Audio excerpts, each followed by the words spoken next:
by step by step. That's where the tension is in this something else. It's not in this fixed whatever the mind is trying to get fixed onto.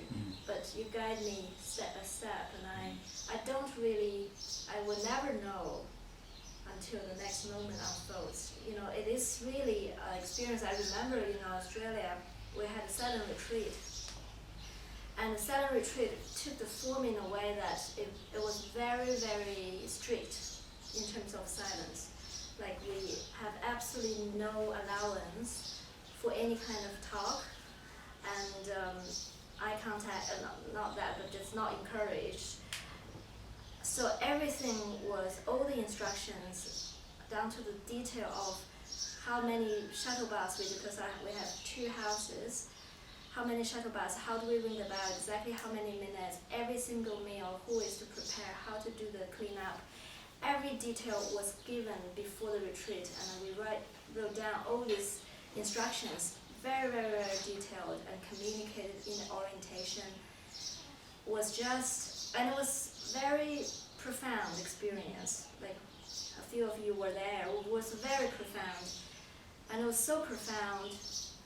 I had a very deep experience too, but then at the end of the retreat, knowing that I'll have another silent retreat in a few weeks' time, all that I heard is, don't repeat the form. Don't repeat the form, because it works so well. It worked so well, and all that I heard in my mind is, don't try to repeat the form. So it's like in my mind, the instruction is, let go of what worked. Let it go.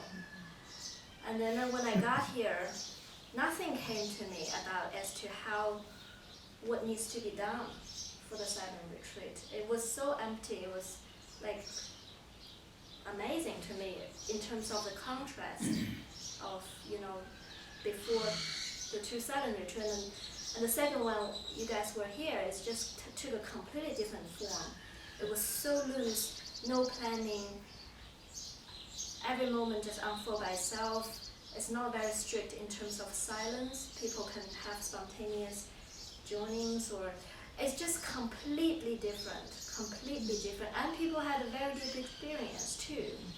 And if you want to judge the form, you can say, well, that one wasn't very spontaneous a few weeks before. This is totally spontaneous. But no. It is in the mind.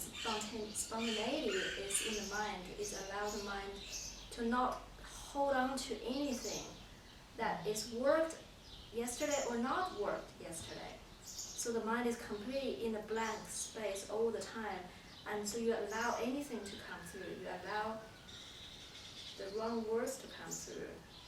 Maybe it didn't feel too good, too appropriate yesterday, but it's allowed today. Everything is allowed today.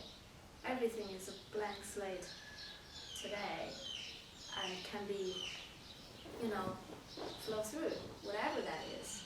And in that way, the mind is being spontaneous, and that is how you can be guided by the Spirit every step without hold on to any idea. And then zoom into the dot.